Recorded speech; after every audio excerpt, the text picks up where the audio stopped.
On est aujourd'hui le mercredi 13 Adar Bet et on est, non je me suis trompé, on est aujourd'hui le mercredi 20 Adar Bet et on est le 30 mars. On commence aujourd'hui notre cours de Paracha. On va rentrer directement dans le vif du sujet, un sujet extrêmement important, extrêmement profond. On va lire ensemble un ou deux rachis qui vont nous permettre de rentrer dans une vision peut-être nouvelle des lois de la cacheroute.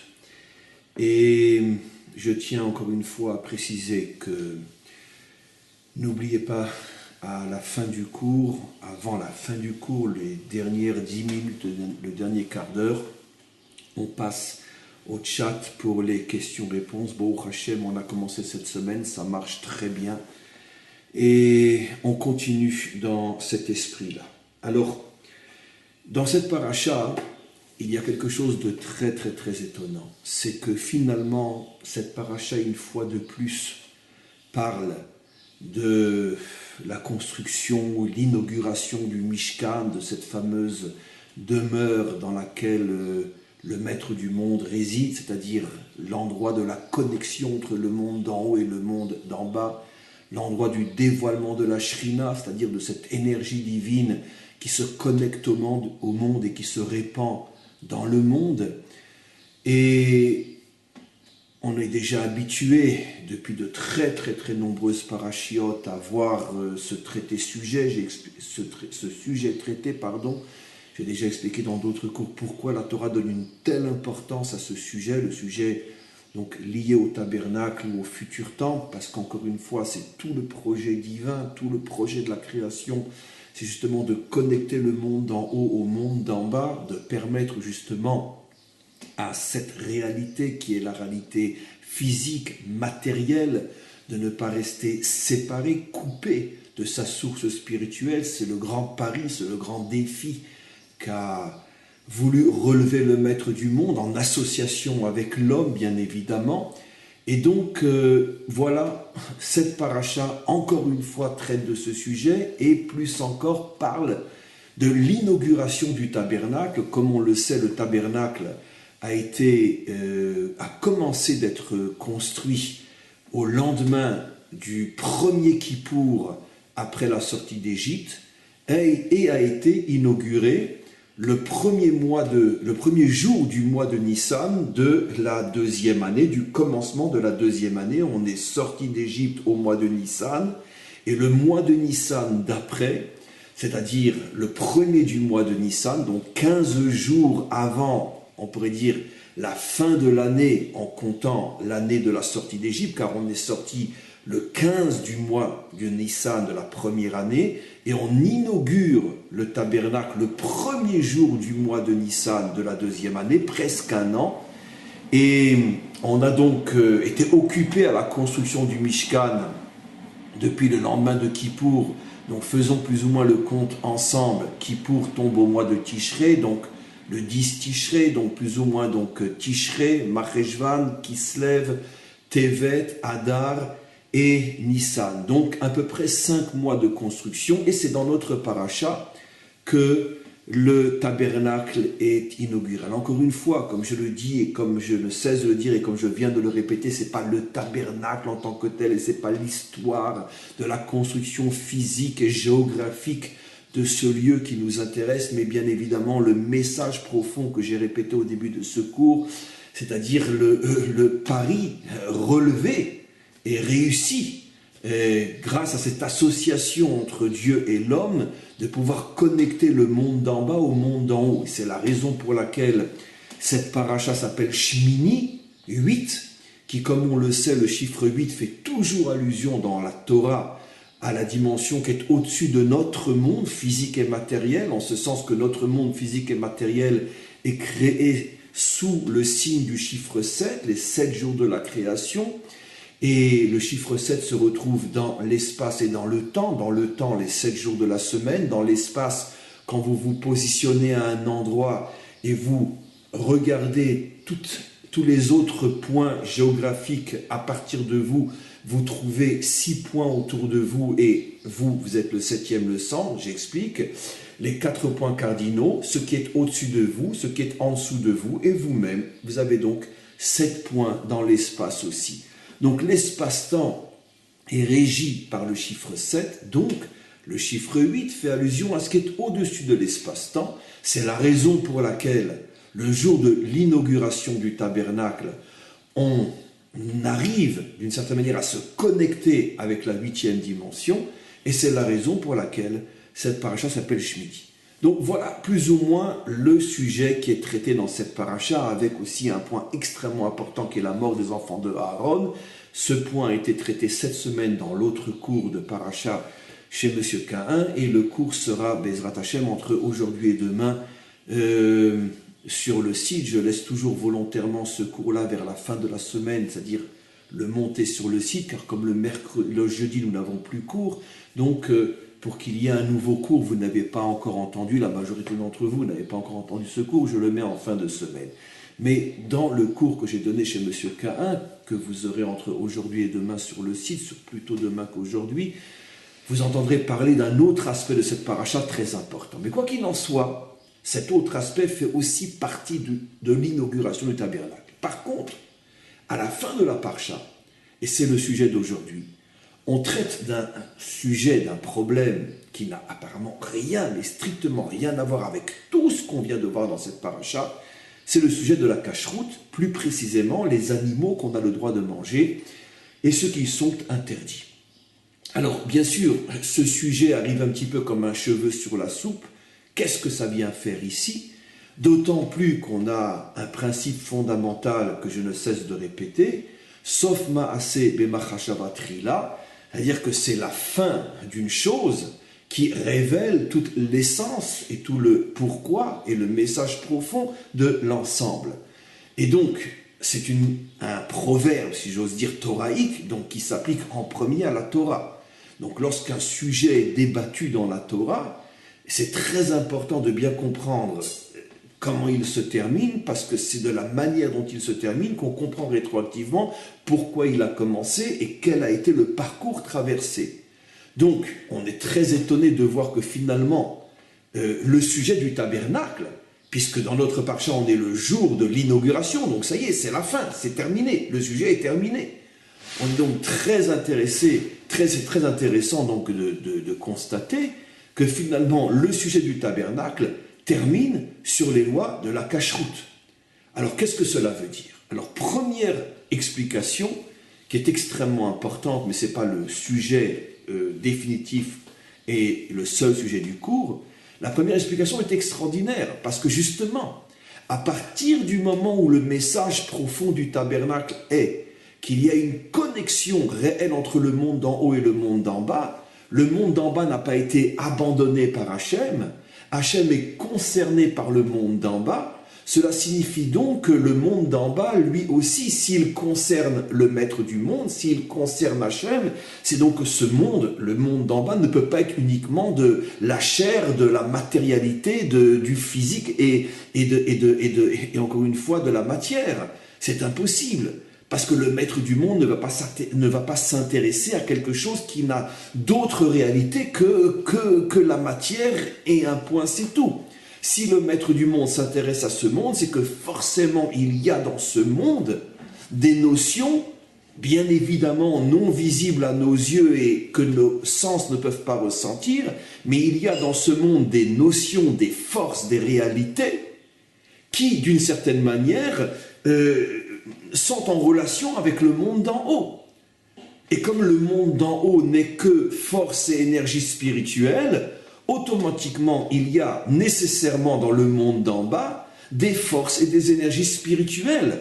La seule différence entre le monde d'en haut et le monde d'en bas, c'est que dans le monde d'en haut, il n'y a pas l'écorce physique et matérielle qui voile ces forces et ces énergies spirituelles, alors que dans le monde d'en bas, les énergies spirituelles sont cachées à l'intérieur de l'écorce qui est la matière.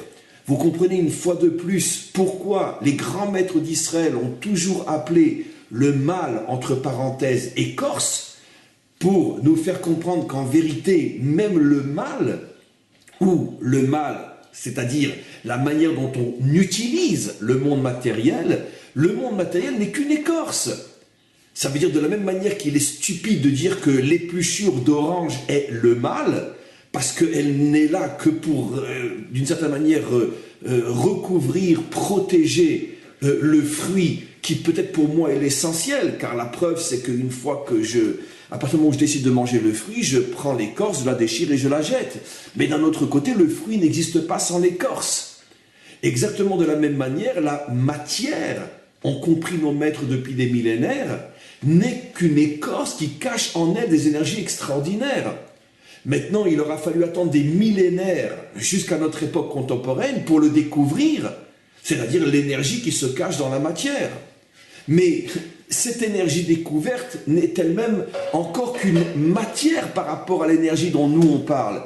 C'est qu'un problème de temps jusqu'à ce qu'on arrive à découvrir, à comprendre et à reconnaître que même l'énergie découverte après des millénaires n'est elle-même encore qu'une écorce par rapport à une énergie encore plus subtile, encore plus profonde, qui est l'énergie divine.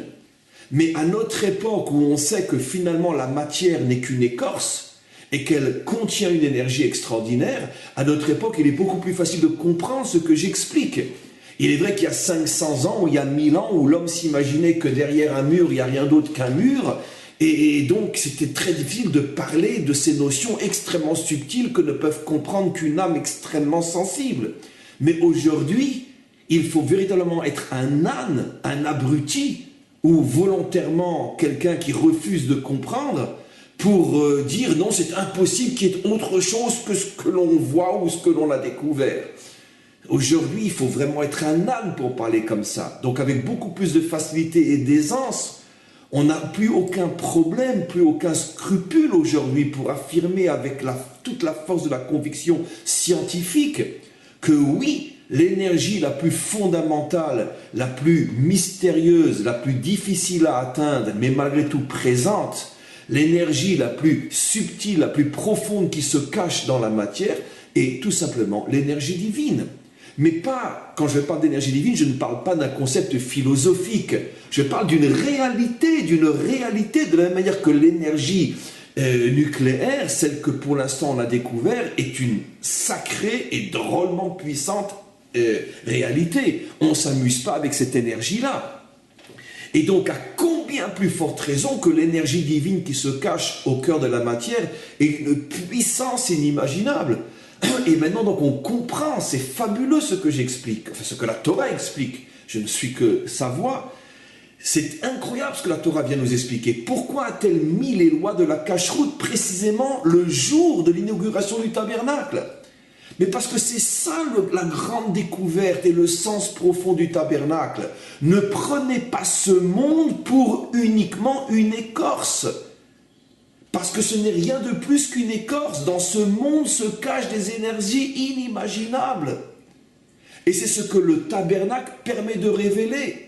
Parce que tant qu'il n'y a pas de connexion entre le monde d'en haut et le monde d'en bas, il n'y a aucune possibilité de percer le secret de cette écorce et d'atteindre l'énergie intérieure. À partir du moment où la connexion se fait, à ce moment-là, l'énergie apparaît exactement comme une ampoule qui permet de se transformer en lumière dès qu'on trouve l'endroit où est la prise et qu'on fait le branchement. Mais c'est vrai que tant qu'on n'a pas fait le branchement, on voit l'ampoule, elle ne brille pas plus que le mur. Et c'est exactement ce qui s'est passé. Le monde s'est mis à briller aux yeux d'Israël le jour où la prise a été mise où le fil a été mis dans la prise. Et cette prise, ce fil, c'est le tabernacle, ou c'est le temple. À ce moment-là, le monde se met à briller. Le juif ne voit plus le monde de la même manière. Le monde retrouve sa véritable réalité qui est l'écorce et le fruit. Et le fruit est l'énergie cachée. Et tout d'un coup, on comprend maintenant d'une manière fabuleuse pourquoi arrivent les lois de la cacheroute. Qu'est-ce que les lois de la cacheroute nous disent? Si seulement tous les hommes pouvaient le comprendre. J'ouvre juste une parenthèse dans ma dernière intervention, l'une des dernières ou la dernière, je ne sais plus trop, sur mon site Bnei Adam. Vous savez que j'ai un site aussi où je m'adresse directement aux non-juifs.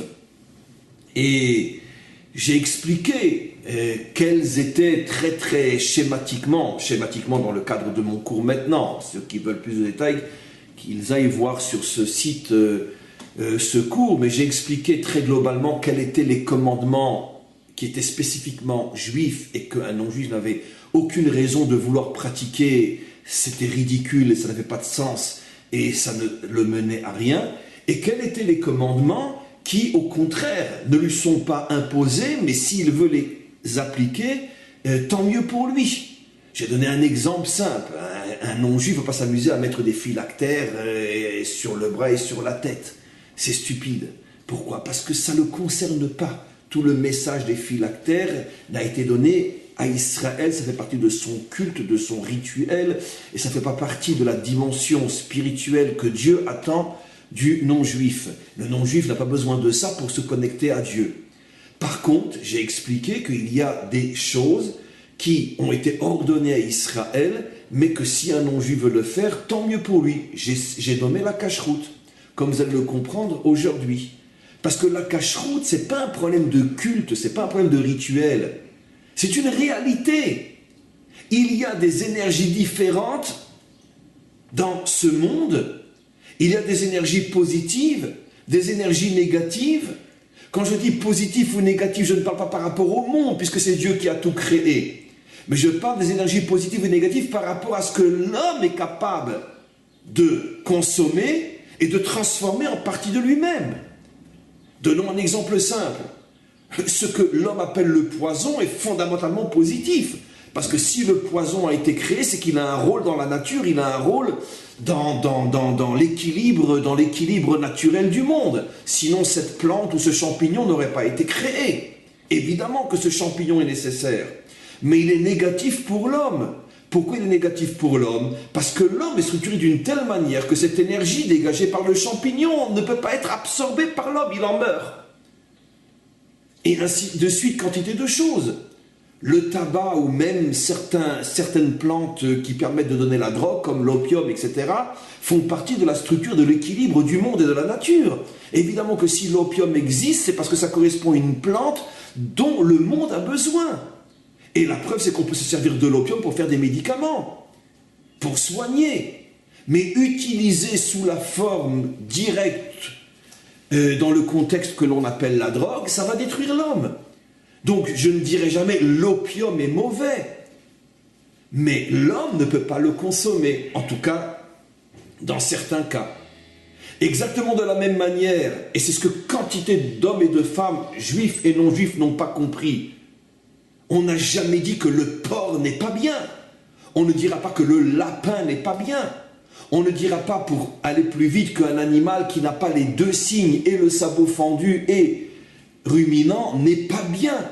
Parce qu'évidemment que c'est Dieu qui a permis l'existence de l'âne autant que l'existence du mouton. C'est Dieu qui a permis l'existence d'un poisson qui a des écailles et des nageoires autant qu'il a permis l'existence des crustacés. Et comme on le sait, l'océan ne peut pas se passer des crustacés. Ils font partie d'un équilibre naturel océanique fondamental. Ils sont fondamentalement bons et nécessaires. C'est l'erreur absolument incroyable que l'on commet jusqu'à aujourd'hui depuis des millénaires. Mais qu'est-ce qu'il y a de mal, demande l'idiot. Mais la question n'est pas qu'est-ce qu'il y a de mal. Il n'y a qu'un idiot qui peut penser qu'il y a quelque chose de mal dans ce que la Torah interdit. Il n'y a rien de mal dans ce que la Torah interdit. La Torah te dit simplement ça te fait du mal. Même si ce n'est pas mal, ça te fait du mal. Oui, donne un steak tartare à manger à un enfant de 6 mois. Broie-le et fais-le lui manger dans son biberon. Tu vas voir, pourtant le steak tartare, c'est très bon. Mais ça tue un enfant de 3 mois. Ça n'a donc rien à voir avec bon ou pas bon. C'est comment je suis structuré, comment je consomme, comment j'absorbe quelque chose qui va devenir une partie de moi-même. Et voilà que la Torah nous révèle quelque chose d'extraordinaire. Et bien sûr que ça concerne les non-juifs aussi. Quand je parle de non-juifs, je parle bien sûr des adamiques. Donc, tous ceux qui en principe suivent mes cours. Qu'est-ce que la Torah dit aux adamiques? La Torah dit, attention, la nourriture, c'est pas uniquement ce que tu vois. La nourriture, c'est ce qui se transforme en énergie en toi. Et ça, on le sait d'après la science aujourd'hui. C'est pas la nourriture qui me nourrit, c'est l'énergie qu'elle dégage une fois que l'enveloppe a été complètement absorbée, broyée dans mon corps. C'est l'énergie qu'elle dégage. Et encore une fois, la grosse on pourrait dire, réaction stupide, bébête de l'idiot, fini. Oui, mais il n'y a pas plus que les énergies dont parlent les nutritions, etc. Il y a du fer, du calcium. Mais je t'en prie, de la même manière qu'il a fallu attendre des millénaires pour savoir que dans du pain, il y avait autre chose que du pain. Et que ce qui te nourrit, c'est pas le pain, mais le calcium et les protéines, etc. Et le fer et le B12 et machin, c'est ça qui te nourrit. Tu peux pas pousser un petit peu plus loin et te dire que dans le B12 et dans le calcium et dans les protéines, il y a encore une énergie plus profonde encore. Et c'est elle qui te nourrit véritablement, comme le dit explicitement la Torah. Et tu sauras que l'homme ne vit pas uniquement avec le pain qu'il mange, avec le pain qu'il mange. Mais il vit de la parole d'Hachem qui se trouve dans le pain, un verset explicite. Alors maintenant, traduit dans notre langage moderne, tel que nous avons le devoir de traduire, pour ne pas rester dans des illuminations religieuses stupides. Qu'est-ce que ça veut dire la parole de Dieu qui se trouve dans le pain? C'est seulement une énergie divine qui, elle, te donne la vie, et qui elle-même s'habille dans les énergies que la science connaît, qui elle-même s'habille dans la matière du pain. Mais à partir du moment où on a compris ça, mais toutes les lois de la cacheroute deviennent évidentes. C'est évident. Quand je vais voir un médecin et que le médecin me dit, écoutez monsieur, pour l'instant vous évitez telle ou telle nourriture. D'accord? Est-ce qu'il y a un patient, sauf l'idiot, qui va demander au médecin, surtout s'il a été voir ce médecin qui est recommandé et reconnu comme un grand médecin, lui dit, ah pourquoi? Je veux comprendre, si je ne comprends pas, je continue à manger? Est-ce que c'est comme ça qu'un malade ou un patient ou quelqu'un qui veut seulement avoir une hygiène alimentaire, c'est comme ça qu'il réagit? Ah, je veux comprendre pourquoi je dois prendre le légume à tel moment et la viande à tel moment et telle quantité. Je veux comprendre. Ça veut dire quoi? Et si je ne comprends pas, je ne ferai pas. Mais la réponse est évidente. C'est pour ça que tu vas voir un médecin. Fais les études de médecine et puis après, tu n'as pas besoin de médecin. Ça veut dire quoi? Vous imaginez quelqu'un qui va acheter un ordinateur et qui dit ah, je veux comprendre depuis zéro comment qu'il a été construit, comment qu'il fonctionne, sinon j'achète pas, je refuse de faire fonctionner l'ordinateur. Vous avez vu quelqu'un qui va acheter une voiture et qui dit je veux que vous me la démontiez entièrement, vous la reconstruisez devant mes yeux, je veux tout comprendre, sinon j'achète pas de voiture. C'est pour ça qu'il y a des spécialités, il y a des compétences qui font que dans ce domaine, je fais confiance à le maître du monde qui a créé le monde et en qui on peut faire confiance, nous révèle que dans tel aliment, il a mis une énergie positive pour l'homme, et dans tel aliment se trouve une énergie positive pour d'autres domaines, mais pas pour l'homme. Vient l'idiot et il dit je voudrais comprendre quelle est la différence entre un cochon et une brebis. Je réponds à ma manière, il n'y a qu'un cochon qui peut poser une question pareille. Pourquoi? Parce que tu veux te mesurer au maître du monde, tu veux te mesurer à celui qui a créé le monde et lui poser à lui des questions. À ta nutritienne, tu n'oserais pas poser une question pareille. Et au maître du monde, tu poses une question pareille. D'où te vient cette pédance, cet orgueil? Pour qui tu te prends? Celui qui a créé ne sait pas ce qui est bon pour toi et ce qui est mauvais. Fais-lui confiance. Ça veut dire quoi? Tu lis le journal, tu fais confiance à tous les idiots qui ont écrit ce qu'ils disent et tu gobes sans réflexion, sans sens critique, tu gobes tout ce qu'ils ont marqué. Tu ne te poses pas la question que tu es manipulé, qu'on t'emmène là où les forces qui dirigent réellement le monde veulent t'emmener. Et que toute la presse est à la solde d'une bande de mafionnaires qui nous transforment tous en esclaves et nous privent de notre sens critique, Là, tu ne te poses pas de questions. Mais quand il s'agit du maître du monde, tu viens avec toute la pédance de l'idiot et tu dis pourquoi? Ça veut dire quoi? Ça veut dire quoi? Pourquoi? Parce que c'est comme ça. Comprends pas, j'en ai strictement rien à faire, c'est comme ça. Celui qui a créé le monde sait comment il fonctionne et c'est ce qui est bon pour toi et c'est ce qui n'est pas bon pour toi. Ce qui veut dire que bien évidemment, les lois de la cacheroute concernent tous les adamiques sur terre et pas seulement les juifs. Oui, absolument oui. Tous les adamiques, tous ceux qui écoutent ce cours doivent se mettre à manger kasher à partir d'aujourd'hui. Absolument, je le prends sur mes épaules. Et ne se lèvera pas un juif au monde qui me contredira. Sauf on me critique et c'est évident. Mais je parle d'une contradiction sérieuse et fondée et basée sur quelque chose qui puisse m'impressionner. Tous les noms d'adamiques ont le devoir de manger kasher. Acheter des livres en français sur la cacheroute, regarder ce qui est permis, ce qui est interdit, comment qu'on fait. Oui, c'est un devoir. Ah, vous me direz, non, comment tu peux dire c'est un devoir? La preuve, c'est qu'on n'a pas été ordonné. D'abord, c'est pas si évident que ça que vous n'avez pas été ordonné. On a des textes très sérieux écrits il y a plus de 2000 ans par les plus grands maîtres de l'histoire de notre peuple qui affirment qu'au moment où Dieu est venu pour proposer la Torah à Israël, il a d'abord proposé la Torah à l'humanité tout entière. Ce qui veut dire qu'il y a donc des aspects dans la Torah qui concernent et concernaient l'humanité tout entière. Nos maîtres nous rapportent que l'humanité n'a pas voulu, en tout cas pour l'instant. Ils ont dit que les Juifs essayent, si ça marche, on verra toujours. Connaissez l'histoire, vas-y, vas-y toi d'abord. Et donc, le seul peuple suffisamment taré sur terre pour accepter d'être le premier, c'était forcément nous. Ça nous a coûté très cher d'ailleurs. Bon, d'un autre côté, on est toujours là, donc on a quand même réussi. Mais on n'a fait qu'expérimenter le médicament pour tout le monde. Ça marche, on est toujours là. Donc finalement, il est temps que tout le monde s'y mette. Oui, que tout le monde s'y mette. Il faut absolument que tout adamique respecte toutes les lois de la cacheroute, dans les moindres détails. Maintenant, je reviens à la question, si c'est tellement important, pourquoi on n'a pas été ordonné? Je viens de répondre, oui, vous avez été ordonné. Mais vos ancêtres n'ont pas voulu. Vos ancêtres n'ont pas voulu.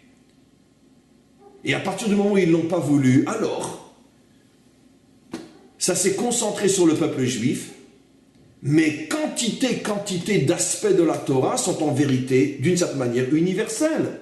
Sinon, pour l'instant, nous sommes les seuls à avoir accepté, donc nous sommes les seuls à être commandités et les seuls à expérimenter. Mais on peut vous dire aujourd'hui, ça a marché, on est toujours là. Et grâce à Dieu, pendant des millénaires, le peuple juif a produit pas mal de gens un petit peu hors du commun. Ce qui veut dire que cette alimentation, finalement, elle donne des résultats pas si mauvais que ça. Dans tous les domaines, de la spiritualité, de la science, du politique, de l'art, de la musique, un si petit peuple a quand même produit pas mal de gens un petit peu hors standard. Donc ça prouve que la cacheroute, finalement, ça a l'air d'être sérieux. Pourquoi je donne l'exemple de la cacheroute? Parce que tu es ce que tu manges. Tu es ce que tu manges. Tu es le résultat de toute la nourriture que tu absorbes en toi. Donc finalement, la nourriture cachère, elle produit pas mal de choses hors commun. Et bien évidemment que ça concerne les non-juifs aussi. Et ça ne fait pas le moindre ombre de doute. Mais je le dis avec une certitude plus grande encore que je vois l'écran de mon ordinateur qui est devant moi. Lorsque le Mashiach va se dévoiler, l'humanité tout entière, c'est-à-dire l'humanité adamique, se mettra à manger kasher. Et cette fois-ci, pas parce qu'elle décide, dans la mesure où elle n'est pas encore ordonnée, mais ça deviendra un commandement.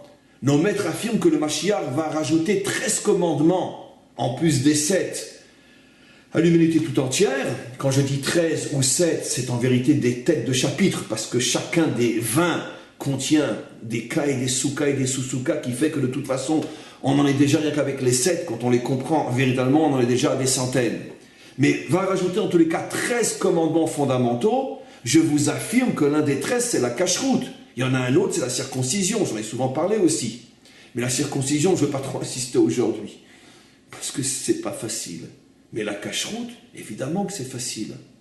Évidemment que c'est facile, et c'est un devoir. Je reviens maintenant au cours. Finalement, le cours que j'avais prévu de faire, je ne l'ai pas fait, j'en ai fait un autre, mais c'est pas grave. Je vous ai déjà dit, c'est pas moi qui décide de mes cours, de toute façon.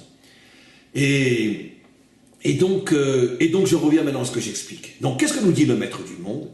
Il nous dit que ce texte ne parle pas de toutes les lois de la cache-route.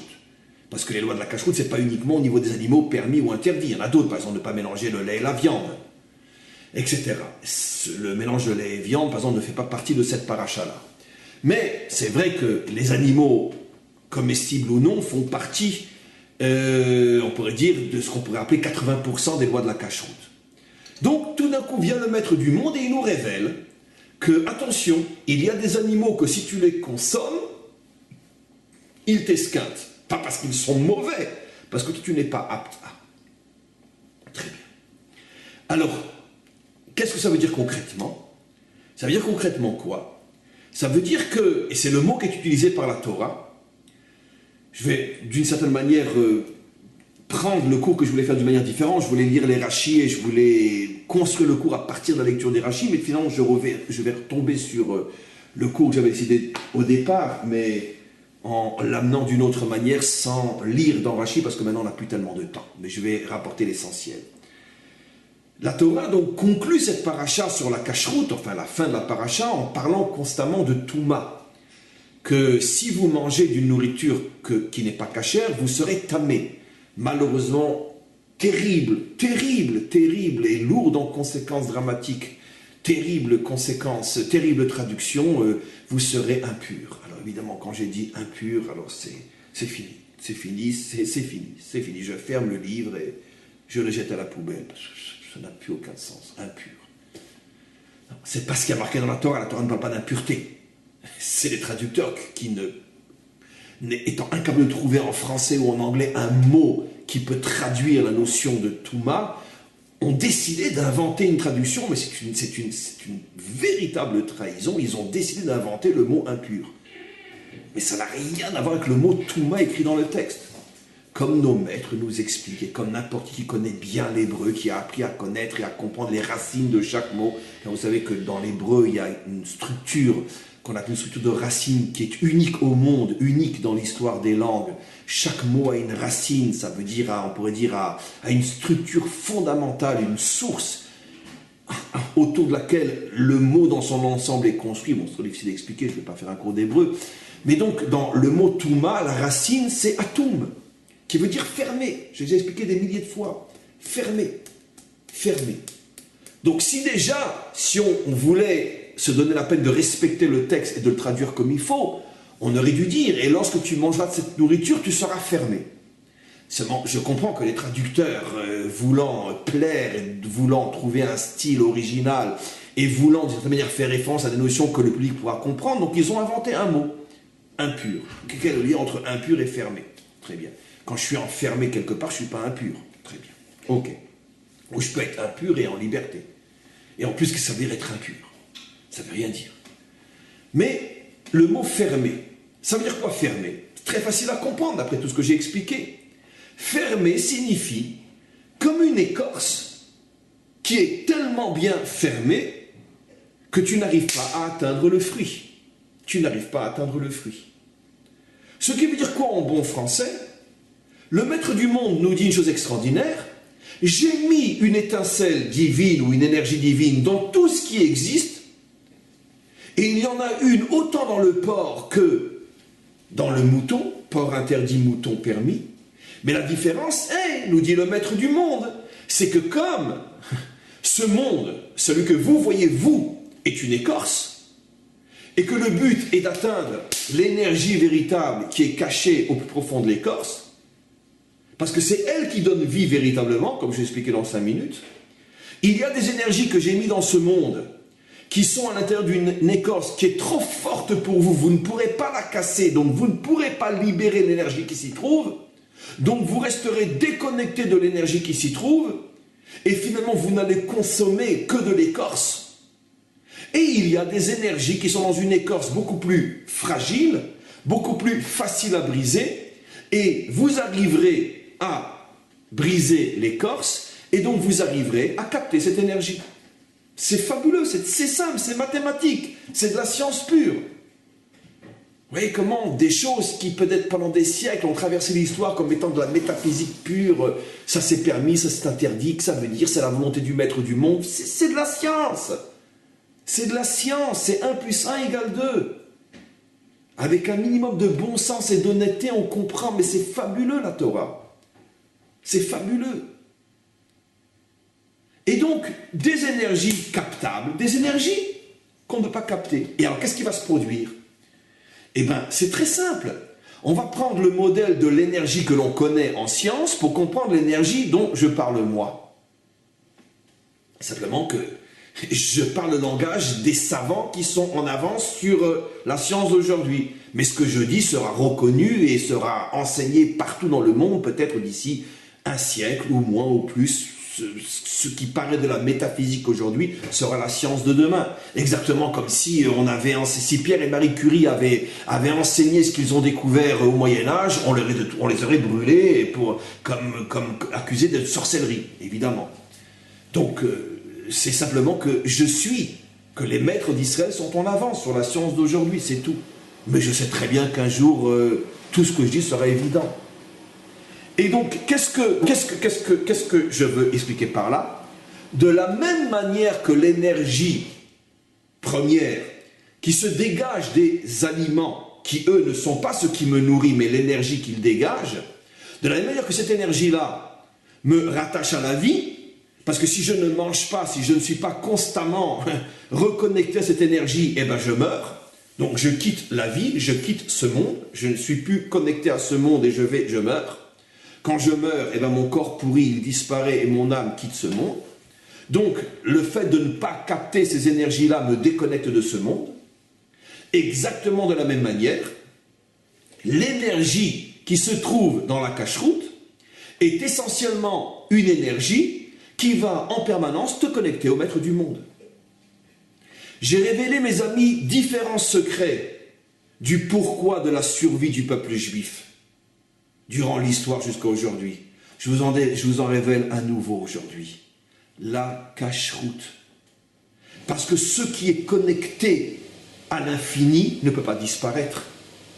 Grâce aux lois de la cacheroute, notre peuple a constamment été connecté à la source divine qui, elle, est éternelle et indestructible. Et c'est la raison pour laquelle notre peuple, grâce aux lois de la cacheroute, a traversé l'histoire. C'est mathématique, c'est de la science. Quand tu es connecté à une batterie qui ne se vide jamais, eh ben tu as constamment de la lumière. La cacheroute est la batterie éternelle. Mais vous vous rendez compte de ce que je suis en train de vous dire? Et si, en vérité, si les goïms avaient, enfin je parle des mauvais goïms, avaient compris ça, ils n'auraient pas eu besoin d'Hitler. Ils se seraient arrangés pour interdire aux juifs de manger cachère et c'était fini. On aurait disparu comme tous les autres. Et en douceur. Au contraire. D'ailleurs, une civilisation l'a bien compris pendant des décennies. C'était les Grecs. Pendant des décennies, les Grecs s'acharnaient sur les décrets de la cacheroute. Ils nous interdisaient sous peine de mort de manger cachère. Toute l'époque qui a précédé la révolte de Hanouka. Ils l'avaient parfaitement compris, parce que les Grecs étaient de grands savants, ils avaient parfaitement compris quel était le secret de la cacheroute. Et donc, ça sert à rien de se battre contre les Juifs. Ça sert à rien, tant qu'ils mangent cachère, on ne pourra rien contre eux. Assurons-nous qu'ils ne puissent plus manger cachère. Ils disparaîtront comme les autres. Voilà. Ils ont tout compris, eux. Ils ont tout compris. Alors, vous me dire, je ferais mieux de me taire, parce que dans ce cas-là, les anti-vrais, ils vont comprendre ça, etc. On a peur, nous, des anti-anti. Allez, qui n'a pas déjà essayé? On a toujours gagné parce que le maître du monde ne les laissera pas arriver à leur fin. Si on était au début de l'histoire, je pourrais avoir peur. Mais après 3500 ans, allez, ça fait, c'est fini. On est sûr qu'on a gagné. Personne ne peut s'opposer au projet divin. On est là et pour longtemps encore. Donc de toute façon, revenons maintenant à ce que j'explique. S'il y a nourriture non cachère, ce qui signifie que cette énergie divine se trouve dans une écorce, toutes sont dans une écorce, mais là, dans une écorce qu'on ne peut pas briser. Et donc automatiquement, tu vas consommer l'aliment et il va se décomposer en toi, ne va pouvoir se libérer que la première énergie, celle que la science connaît, les vitamines, le calcium, etc., etc. Mais l'énergie qui est cachée dans l'énergie, c'est un peu plus dévoilé. Et donc finalement, qu'est-ce qui se passe? Tu n'as mangé qu'une écorce et tu te déconnectes. Paf, tu as enlevé la prise, déconnecté du maître du monde. Donc déconnecté de la lumière, déconnecté de la vérité, déconnecté de l'éternité, déconnecté du projet, déconnecté de tout. Mes amis, je vais être très clair aujourd'hui, parce qu'aujourd'hui je veux être très clair. Impossible, même pour un adamique, d'avoir une connexion réelle, authentique avec le maître du monde, tant qu'il mettra dans sa bouche de la nourriture non cachère. Impossible. Je répète, même pour un adamique qui écoute mes cours ou d'autres cours, qui étudie la Torah, qui est un homme bien, etc., etc., etc. Impossible d'avoir une connexion réelle, authentique, profonde, sérieuse, solide, puissante, sans cache-route. Impossible. Parce qu'il n'y a pas de connexion réelle sans cache-route. Mettez-vous à manger cachère, vous verrez que dans quelques mois, vous viendrez peut-être jusqu'à Jérusalem pour me remercier. Vous direz, c'est pas possible. Tous les changements qu'on a vus en nous. On ne pouvait même pas imaginer. On ne pouvait même pas imaginer ce qui allait se passer en nous. Je le signe.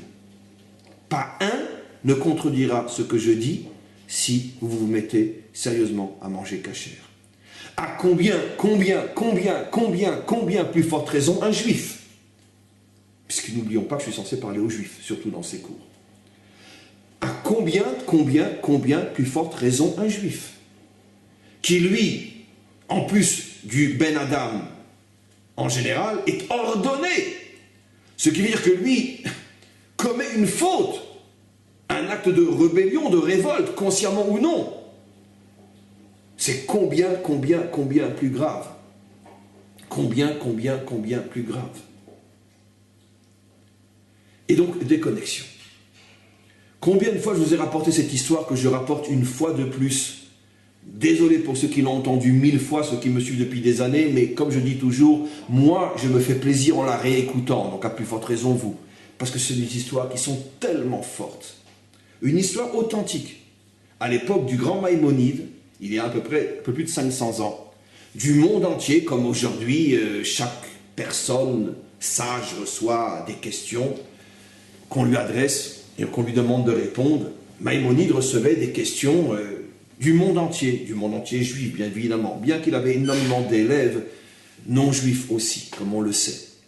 Mais il recevait beaucoup de questions. Et voilà qu'il reçoit une question d'une petite ville du sud de la France, la ville de Lunel, si je ne me trompe pas, qui existe aujourd'hui encore, qui était à ce moment-là, il y a 500 ans, il y a 1000 ans, Maïmonide, oui, il y a 1000 ans, pardon, il y a 1000 ans. Et lui vivait en Espagne, comme on le sait, et donc il reçoit une lettre des dirigeants de la communauté de Lunel, qui à cette époque-là était un grand centre juif, où étaient, on pourrait dire, rassemblées les plus grandes têtes du judaïsme français. Et donc vous imaginez le niveau de religiosité, de pratique, etc. Et vous imaginez à qui la communauté et les rabbinim de la communauté avaient confié la responsabilité de la cacheroute, donc surtout de l'abattage rituel. J'aime pas le mot, excusez-moi pour le gros mot. Je me suis les lèvres parce que c'est vraiment un gros mot. De la shrita en hébreu. Et donc, vous imaginez la grandeur de celui à qui on va confier une responsabilité pareille, parce que c'est selon la manière dont lui, il abat les animaux, que la nourriture, entre autres, sera cachère ou non, parce qu'il n'y a pas que le problème, comme vous le savez, des sabots et du ruminage, il y a aussi différentes étapes, dont l'une des dernières, c'est l'abattage lui-même, la mise à mort, doit être faite d'une manière très particulière. Très bien, mais ce n'est pas le sujet aujourd'hui. Et voilà qu'ils adressent une lettre à Maïmonide en lui disant, écoutez, maître, on a un grand problème nouveau qu'on ne sait pas par où prendre dans notre communauté. On commence à avoir de plus en plus de gens qui commencent à avoir des doutes sur Dieu, sur l'existence de Dieu, sur la validité de la Torah. Comment c'est possible dans une communauté comme la nôtre? Comment c'est possible? En plus, il y a 1000 ans, vous imaginez, avoir des doutes sur Dieu, je veux dire, même le dernier des pecnos en France croyait en Dieu. Comment c'est possible? Et le Maïmonide leur répond, d'accord? Vérifiez votre shochet, l'abatteur rituel, vérifiez ces couteaux s'ils ne sont pas ébréchés, parce que dans le judaïsme vrai jusqu'à aujourd'hui, on doit passer la lame du rasoir avec l'ongle, et s'il y a la moindre petite brèche, c'est-à-dire que l'ongle est retenu, le couteau n'est pas cachère, et la bête n'est pas cachère non plus si elle a été abattue avec un couteau pareil.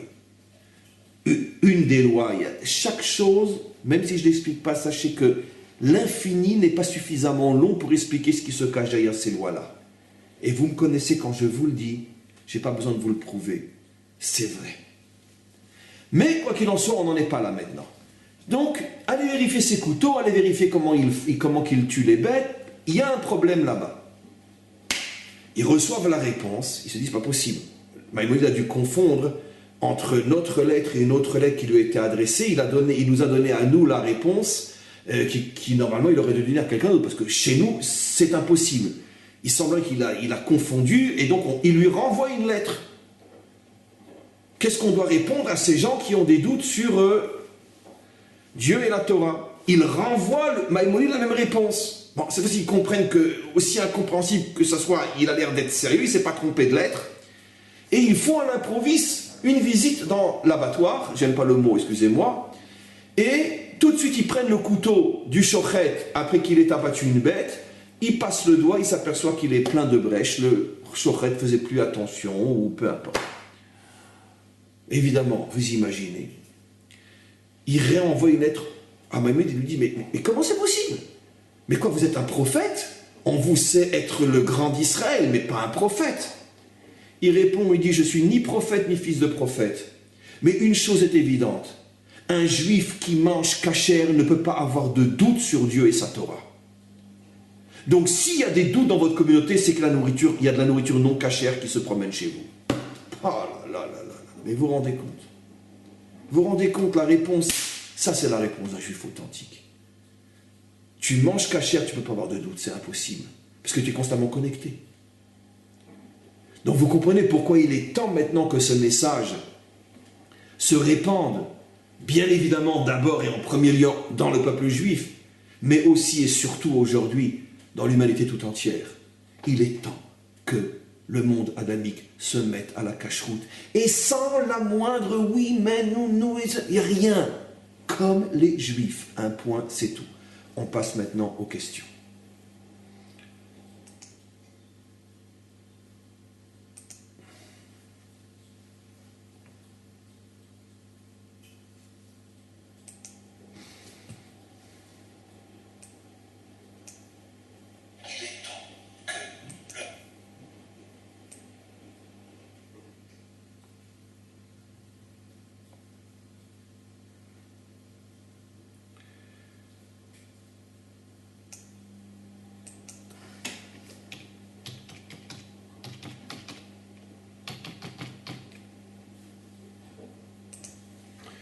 Alors, première question. Comment s'alimentera le Mashiach? Arrivera-t-il à assimiler même les énergies dangereuses? Maçon. Non. Alors, dans un premier temps, je vais vous répondre comme ça. Non, absolument non. Il est absolument évident que la Torah ne va pas changer, malgré tous les fantasmes et toutes les fausses prophéties de tous les faux prophètes qui ont sillonné l'histoire, dont beaucoup étaient juifs aussi, comme on le sait, et tout le monde comprend l'allusion, qui ont prétendu que la Torah pouvait changer, qu'il y avait l'ancien, il y aurait le nouveau, et que dans le nouveau, il y aurait certaines choses qui ne seraient plus valables par rapport à l'ancien, parce que le monde avait évolué, etc. Bon, je ne vais pas consacrer un cours à démasquer et à m'attaquer une fois de plus au mensonge, mais quoi qu'il en soit, non. Notre tradition est forte, inchangeable et je veux dire inconditionnelle à ce niveau-là. La Torah, dans ses lois, ne changera pas. Ce qui veut dire que ce qui était interdit hier l'est encore aujourd'hui et le sera demain, et ce qui est permis de même. La Torah ne changera pas. Donc le Mashiach, bien évidemment, respectera les lois de la cacheroute avec la même force, le même sérieux et dans les moindres détails aussi par rapport à la cacheroute. Et donc au contraire, ça sera sans doute un modèle de très très très grande exigence au niveau de la cacheroute. Maintenant, j'ai tout d'un coup fait une allusion à... Maintenant, quand je parle moi du Mashiach et les temps messianiques, la Providence a voulu, si je ne me trompe pas, que pas plus tard que hier ou avant-hier, j'ai précisé qu'attention, les temps messianiques sont des temps qui vont durer peut-être des siècles, voire plus encore, mais dans ce monde, avec les structures de ce monde, tel qu'on les connaît aujourd'hui, c'était le cours d'hier si je ne me trompe pas. Maintenant, il y a un concept qu'on appelle Triat Ametim, la résurrection. La résurrection, c'est une autre réalité, c'est un autre monde, c'est une autre dimension, c'est plus le monde physique et charnel tel qu'on le conçoit aujourd'hui. C'est un monde où il y a effectivement aussi âme et corps, mais à un niveau qui n'a plus rien à voir avec l'âme et le corps tel que nous en connaissons les structures aujourd'hui. Alors, ce qui se passera après la résurrection de l'humanité tout entière, des 70 peuples, ça, je ne m'aventure pas. Je ne dis ni oui ni non, je ne m'aventure pas.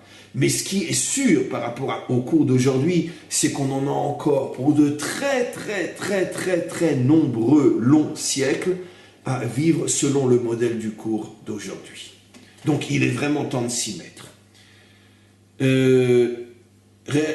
Mika, comment réagir face au scandale de cacheroute en Israël? Je ne sais pas, je ne suis absolument pas au courant. J'ai entendu parler de choses que je considère comme étant un pur fantasme, une pure comédie et du n'importe quoi. Il n'y a pas de scandale de cacheroute en Israël. Il y a en Israël, comme toujours dans l'histoire et comme partout aujourd'hui, des falsificateurs, c'est-à-dire des gens qui prétendent être cachers ou vendre du cacher et qui ne le sont pas. C'est absolument évident, ça a toujours existé.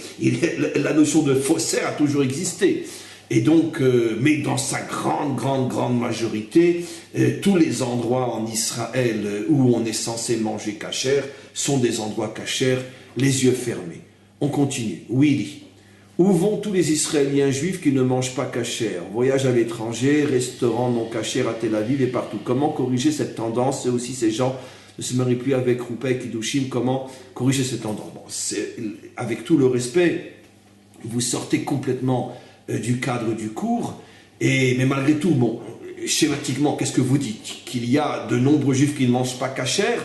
Et je confirmerai ce que vous dites en même rajoutant peut-être que la majorité des juifs de notre peuple aujourd'hui ne mangent pas cachère.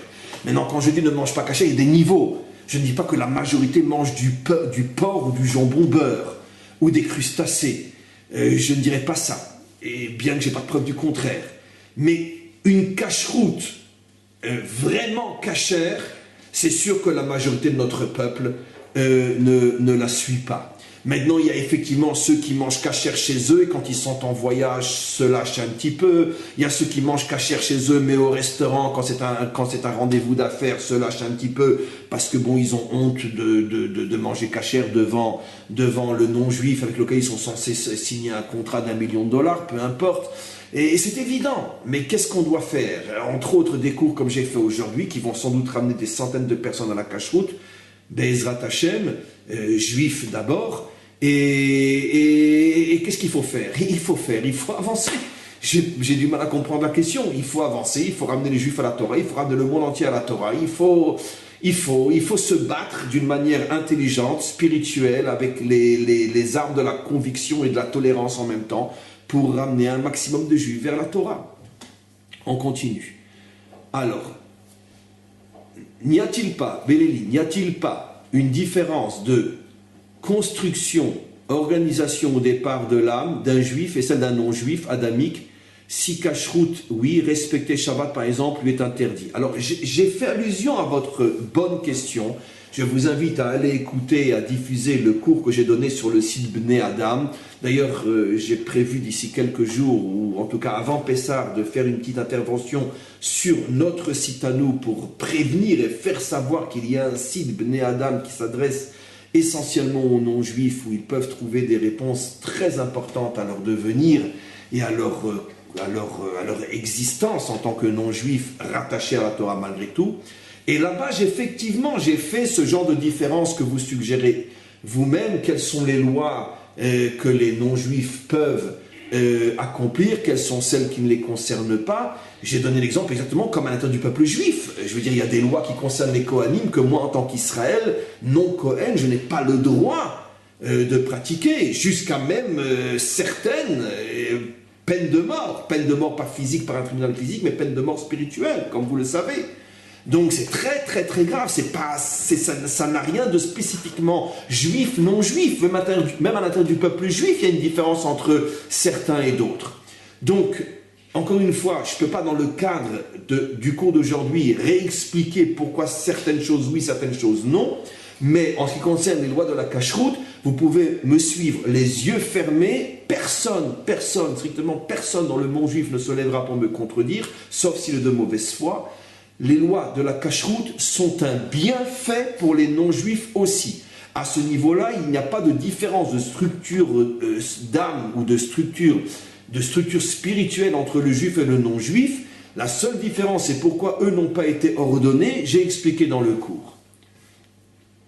Alors, Béatrix, lorsque l'on vit dans un lieu où on ne peut pas trouver de la viande cachère, peut-on se contenter de manger végétarien? Absolument, oui, absolument.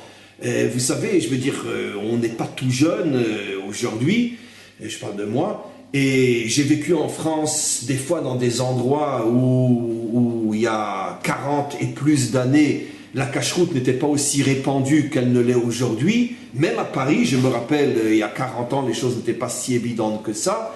Et donc, on se retrouvait des fois dans des situations où effectivement on ne pouvait pas avoir de nourriture cachère. Alors aujourd'hui c'est pratiquement impossible en France, sauf si vraiment on est dans un bled perdu en haut d'une montagne, et encore. Mais aujourd'hui il n'y a pas une ville où il n'y a pas un accès direct et facile à la cacheroute. Mais quoi qu'il en soit, à ces époques-là, oui, on faisait attention et des fois on passait des semaines sans manger de viande, bien évidemment. Où on se cuisine notre propre pain dans des endroits où on avait un doute que les plaques dans les boulangeries étaient graissées, comme c'est le cas dans beaucoup d'endroits, étaient graissées avec une graisse qui permet que le pain soit plus luisant, mais c'est des graisses animales. On ne mangeait pas de pain, on se faisait notre propre pain aussi, etc., etc. Et donc évidemment qu'il n'y a aucun problème à être végétarien, strictement aucun problème à être végétarien. Mais, je rajoute, attention, il y a une blague bien connue qui circule dans le monde juif, qui nous dit que des fois, un végétarien mange plus pas cachère que quelqu'un qui mangerait directement de la viande. Vous savez pourquoi? Vous savez combien dans une laitue, combien dans un chou de Bruxelles, combien dans une salade, dans beaucoup de salades, vous avez des insectes imperceptibles des fois à l'œil humain, mais si on fouille bien, on les trouvera surtout dans les laitues, choux de Bruxelles, poireaux et beaucoup de fruits aussi qui sont infestés d'insectes. Et consommer des insectes, c'est encore plus grave que de manger du porc. Figurez-vous que manger un jambon beurre est moins grave que de manger des insectes dans une laitue. Ce qui veut dire que là aussi, on n'est pas toujours facilement sauvé et on peut se retrouver dans une situation où on croit qu'on mange végétarien cachère et en vérité, n'ayant pas lavé comme il faut les salades, on se retrouve dans une situation pire encore. C'est pour ça que je vous invite à ceux qui sont intéressés à vous procurer en français aujourd'hui dans les librairies juives à Paris, etc., les livres détaillés qui parlent de la cacheroute et par exemple qui parlent de comment nettoyer une laitue, comment nettoyer justement des aliments où il y a un risque de vers ou d'insectes, comment les nettoyer de manière à pouvoir ne pas tomber dans le piège d'une nourriture non cachère, pire encore que si on avait mangé du jambon beurre. On continue. Encore une question et on va arrêter. Alors, les lois noachiques, très intéressant, les lois noachiques mentionnent-elles la cacheroute? Non, les lois noachiques ne mentionnent pas la cacheroute telle que j'en parle moi. Les lois noachiques parlent de la cacheroute uniquement avec une loi beaucoup plus globale qui est de ne pas manger d'un animal vivant. Alors quand on parle de manger d'un animal vivant, on ne parle pas évidemment de se jeter comme un lion sur la nourriture et puis lui croquer dedans et la manger.